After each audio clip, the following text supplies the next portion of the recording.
ಇಂದು ವೈಶಾಖ ಬಹುಳ ಏಕಾದಶಿ. ಶ್ರೀ ಬ್ರಹ್ಮಣ್ಯ ತೀರ್ಥರ ಆರಾಧನೆ ಅಬ್ಬೂರು. ಚರಮ ಶ್ಲೋಕ. ಕಂಸಧ್ವಂಸಿಪದಾಂಬೋಜ ಸಂಸಕ್ತೋ ಹಂಸಪುಂಗೋ ಬ್ರಹ್ಮಣ್ಯ ಗುರುರಾಜಾಖ್ಯೋ ವರ್ತತಾಂ ಮಮ ಮಾನಸೆ. ಶ್ರೀ ಬ್ರಹ್ಮಣ್ಯ ತೀರ್ಥರ ಬಗ್ಗೆ. ಶ್ರೀ ಬ್ರಹ್ಮಣ್ಯ ತೀರ್ಥರು ಶ್ರೀ ಪುರುಷೋತ್ತಮ ತೀರ್ಥರಿಂದ 11ನೇ ಪೀಠಾಧಿಪತಿಯಾಗಿ ದೀಕ್ಷೆ ಪಡೆದರು. ಒಮ್ಮೆ ಆಚಾರ್ಯ ಮಾಧ್ವರು ತಲಕಾವೇರಿಯಲ್ಲಿ ಚಾತುರ್ಮಾಸ್ಯ ಆಚರಿಸುತ್ತಿದ್ದರು. 60 ಹಕ್ಕಲು ಷಷ್ಟಿಕ ವಂಶಸ್ಥರು ಎಂಬ 60 ಕುಟುಂಬಗಳ 14 ಗೋತ್ರಗಳಿಗೆ ಸೇರಿದ ವಿದ್ವಾಂಸರು ಶ್ರೀಮದಾಚಾರ್ಯರಿಗೆ ಪವಿತ್ರ ತಪ್ತಮುದ್ರೆಯನ್ನು ನಿರ್ವಹಿಸುವಂತೆ ಮತ್ತು ಅವರನ್ನು ಶಿಷ್ಯರನ್ನಾಗಿ ಸ್ವೀಕರಿಸುವಂತೆ ಮನವಿ ಮಾಡಿದರು ಎಂದು ಹೇಳಲಾಗುತ್ತದೆ. ಆಚಾರ್ಯರು ಈ ಶುಭ ಅವಧಿಯಲ್ಲಿ ಸೇವೆ ಸಲ್ಲಿಸಲು ಅವರಿಗೆ ಸೂಚಿಸಿದರು ಮತ್ತು ಪೂರ್ಣಗೊಂಡ ನಂತರ ಅವರಿಗೆ ವೈಷ್ಣವ ದೀಕ್ಷೆಯನ್ನು ನೀಡಿದರು. ಅವರು ದೇಶದ ವಿವಿಧ ಭಾಗಗಳಿಗೆ ವಲಸೆ ಹೋದಾಗ ಶ್ರೀರಾಮಾಚಾರ್ಯರ ನೇತೃತ್ವದ ಮೇಲಿನ ಕುಟುಂಬಗಳಲ್ಲಿ ಒಂದು ಕಂವ ನದಿಯ ಪವಿತ್ರ ದಡದಲ್ಲಿರುವ ಅಬ್ಬೂರು ಗ್ರಾಮದಲ್ಲಿ ನೆಲೆಸಿತು. ಶ್ರೀರಾಮಾಚಾರ್ಯರು ಶ್ರೀ ಪುರುಷೋತ್ತಮ ತೀರ್ಥರಿಗೆ ಸಂತಾನಕ್ಕಾಗಿ ಸೇವೆ ಸಲ್ಲಿಸಿದರು ಮತ್ತು ಕಂಬದ ನರಸಿಂಹ ದೇವರಿಗೆ ಸೇವೆ ಸಲ್ಲಿಸಲು ನಿರ್ದೇಶಿಸಲಾಯಿತು. ಸೇವೆಯಿಂದ ತೃಪ್ತರಾದ ಭಗವಂತನು ಅವರಿಗೆ ಸೂರ್ಯದೇವರ ವಿಶೇಷ ಸಾನ್ನಿಧ್ಯವನ್ನು ಹೊಂದಿರುವ ಮಗನನ್ನು ಅನುಗ್ರಹಿಸಿ ಅವನಿಗೆ ನರಸಿಂಹ ಎಂದು ಹೆಸರಿಸಿದನು. ರಾಮಾಚಾರ್ಯರ ಸೊಸೆಯೂ ಸಹ ಸೇವೆ ಸಲ್ಲಿಸಿದರು ಮತ್ತು ವೃತ್ವದ ವಿಶೇಷ ಸಾನ್ನಿಧ್ಯವನ್ನು ಹೊಂದಿರುವ ಮಗುವನ್ನು ಪಡೆದರು ಮತ್ತು ಲಕ್ಷ್ಮೀನಾರಾಯಣ ಎಂದು ಹೆಸರಿಸಲಾಯಿತು. ಈ ಇಬ್ಬರು ಬ್ರಹ್ಮಣ್ಯ ತೀರ್ಥ ಮತ್ತು ಶ್ರೀಪಾದರಾಜರು ಎಂಬ ಹೆಸರುಗಳೊಂದಿಗೆ ಸನ್ಯಾಸಾಶ್ರಮವನ್ನು ಪ್ರವೇಶಿಸಿದರು. ವ್ಯಾಸರಾಜರು ತಮ್ಮ ಎಲ್ಲಾ ಶಿಕ್ಷಣವನ್ನು ಅಬ್ಬೂರು ಕ್ಷೇತ್ರದಲ್ಲಿ ಪಡೆದರು ಎಂಬುದು ಅದರ ಮಹತ್ವ. ಚಿಕ್ಕವನಿದ್ದಾಗಲೇ ನರಸಿಂಹನು ದಾನ ನೀಡುವ ಕಲೆಯನ್ನು ಪ್ರದರ್ಶಿಸಿದನು. ಇದನ್ನು ಪುರುಷೋತ್ತಮರು ಸೂಕ್ಷ್ಮವಾಗಿ ಗಮನಿಸಿದರು. ಉಪನಯನ ಮತ್ತು ವೇದಾಧ್ಯಯನವನ್ನು ಪೂರ್ಣಗೊಳಿಸಿದ ನಂತರ ನರಸಿಂಹನು ಪುರುಷೋತ್ತಮರಿಂದ ನೇರವಾಗಿ ತನ್ನ ಶಾಸ್ತ್ರಾಧ್ಯಯನವನ್ನು ಪ್ರಾರಂಭಿಸಿದನು. ತನ್ನ ಸನ್ಯಾಸಾಶ್ರಮದ ಸ್ವಲ್ಪ ಸಮಯದ ನಂತರ ಪುರುಷೋತ್ತಮರು ಮಹಾಸಂಸ್ಥಾನವನ್ನು ಬ್ರಹ್ಮಣ್ಯರಿಗೆ ಹಸ್ತಾಂತರಿಸಿ ಚೈತ್ರ ಶುದ್ಧ ಪ್ರತಿಪದ ಉಗಾದಿ ದಿನದಂದು ವೃಂದಾವನವನ್ನು ಪ್ರವೇಶಿಸಿದರು. ನಂತರ ಬ್ರಹ್ಮಣ್ಯರು ಸಂಚಾರದಲ್ಲಿ ಹೊರಟು ಉತ್ತರ ಕರ್ನಾಟಕದ ಕದರಮಂಡಲಿಯಲ್ಲಿ ಕಾಂತೇಶ್ ಮುಖ್ಯ ಪ್ರಾಣದೇವರ ದೇವಾಲಯವನ್ನು ಸ್ಥಾಪಿಸಿದರು. ನಂತರ ಬ್ರಹ್ಮಣ್ಯರು, ಶ್ರೀಪಾದರಾಜರು ಮತ್ತು ವ್ಯಾಸರಾಜರು ಎಂಬ ತ್ರಿಮೂರ್ತಿಗಳು ಅಬ್ಬೂರು ಬಳಿಯ ಬ್ರಹ್ಮಣ್ಯಪುರದಲ್ಲಿ ಮತ್ತೊಂದು ಹನುಮಾನ್ ದೇವಾಲಯವನ್ನು ಸ್ಥಾಪಿಸಿದರು. ನಂತರ ಈ ಸಂತನ ಹೆಸರನ್ನು ಇಡಲಾಯಿತು.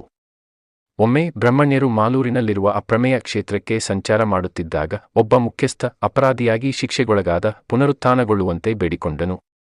ತಪ್ಪು ಆರೋಪದ ಜ್ಞಾನದಿಂದ ಬ್ರಹ್ಮಣ್ಯರು ಮುಖ್ಯಸ್ಥನನ್ನು ಆಶೀರ್ವದಿಸಿದನು ಮತ್ತು ಅವನು ಚೇತರಿಸಿಕೊಂಡನು.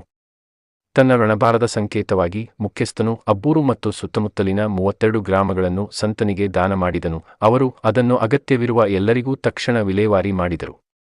ನಂತರದ ಸಂದರ್ಭದಲ್ಲಿ ತೀವ್ರ ಬರಗಾಲದ ಸಮಯದಲ್ಲಿ ಅವರು ವಿಜಯನಗರಕ್ಕೆ ಭೇಟಿ ನೀಡಿದರು ಮತ್ತು ರಾಜನ ಕೋರಿಕೆಯ ಮೇರೆಗೆ ಹೇರಳವಾದ ಮಳೆಯನ್ನು ತರಲು ವರುಣ ಜಪವನ್ನು ಮಾಡಿದರು. ಆದರೆ ಏನೂ ಪಡೆಯದೆ ರಹಸ್ಯವಾಗಿ ಹೊರಟು ಹೋದರು. ಅವರ ಋಣಭಾರವನ್ನು ಅರಿತುಕೊಂಡ ಕೃಷ್ಣದೇವರಾಯನು ತನ್ನ ಕಾಲದಲ್ಲಿ ಚನ್ನಪಟ್ಟಣದ ಬಳಿಯ ಭೂಮಿಯನ್ನು ವ್ಯಾಸರಾಜರಿಗೆ ದಾನ ಮಾಡಿದನು. ಅವರು ಆ ಪಟ್ಟಣವನ್ನು ಬ್ರಹ್ಮಣ್ಯಪುರ ಎಂದು ಹೆಸರಿಸಿ ಎಲ್ಲ ಭೂಮಿಯನ್ನು ನಿರ್ಗತಿಕರಿಗೆ ವಿಲೇವಾರಿ ಮಾಡಿದರು.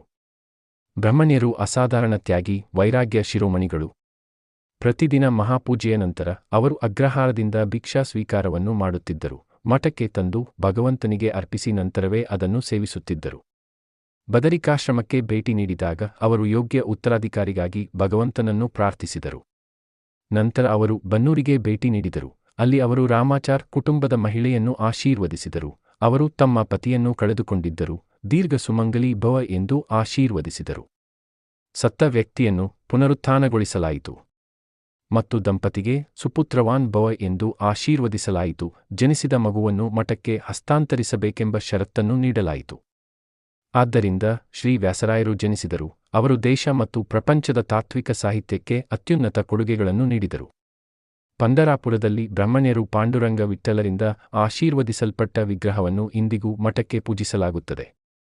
ಸಾಂಪ್ರದಾಯಿಕ ವಲಯಗಳಲ್ಲಿ ಅವರು ತತ್ವಪ್ರಕಾಶಿಕಕ್ಕಾಗಿ ಟಿಪ್ಪಣಿ ಬರೆದಿದ್ದಾರೆ ಎಂಬ ನಂಬಿಕೆಯಿದೆ, ಆದರೆ ಅದು ಇಂದಿಗೂ ಅಸ್ತಿತ್ವದಲ್ಲಿಲ್ಲ. ಶ್ರೀ ವ್ಯಾಸರಾಜರು ಪಂಚರತ್ನಮಾಲಿಕಾ ಸ್ತೋತ್ರವನ್ನು ರಚಿಸಿದ್ದಾರೆ. ಅದರಲ್ಲಿ ಅವರ ಎಲ್ಲಾ ಗುಣಗಳನ್ನು ಚೆನ್ನಾಗಿ ವಿವರಿಸಲಾಗಿದೆ. ಪುರಂದರದಾಸರು ಪ್ರಾರಂಭಿಸಿ ಹರಿದಾಸರು ತಮ್ಮ ದೇವರನಾಮಗಳಲ್ಲಿಯೂ ಅವರನ್ನು ಸ್ತುತಿಸಿದ್ದಾರೆ. ಸರ್ವಜಿತ್ ನಾಮ ಸಂವತ್ಸರ ವೈಶಾಖ ಕೃಷ್ಣ ಏಕಾದಶಿಯ ದಿನದಂದು ಮಹಾಸನಾಸ್ಥಾನವನ್ನು ವ್ಯಾಸರಾಯರಿಗೆ ಹಸ್ತಾಂತರಿಸಿದ ನಂತರ ಅವರು ಅಬ್ಬೂರು ಕ್ಷೇತ್ರದಲ್ಲಿ ವೃಂದಾವನವನ್ನು ಪ್ರವೇಶಿಸಿದರು. ಹಿಂದಿನ ಶ್ರೀ ಪುರುಷೋತ್ತಮ ತೀರ್ಥರು, ಮುಂದೆ ಶ್ರೀ ವ್ಯಾಸತೀರ್ಥರು. ಗಣಿತ ಶ್ರೀ ವ್ಯಾಸರಾಜ ಮಠ, ಸೋಸಲೆ. ಸ್ವಾಮೀಜಿಯ ಹೆಸರು ಶ್ರೀ ಬ್ರಹ್ಮಣ್ಯ ತೀರ್ಥರು. ಅವಧಿ 1416 to 1467. ಗುರು ಶ್ರೀ ಪುರುಷೋತ್ತಮ ತೀರ್ಥರು. ಶಿಷ್ಯ ಶ್ರೀ ವ್ಯಾಸ ತೀರ್ಥರು. ಪೂರ್ವಾಶ್ರಮದ ಹೆಸರು ಶ್ರೀ ನರಸಿಂಹಾಚಾರ್ಯರು. ಬೃಂದಾವನ ಅಬ್ಬೂರ್. ಆರಾಧನಾ ಮಾಸ ವೈಶಾಖ ಪಕ್ಷ ಕೃಷ್ಣತಿಥಿ ಏಕಾದಶಿ.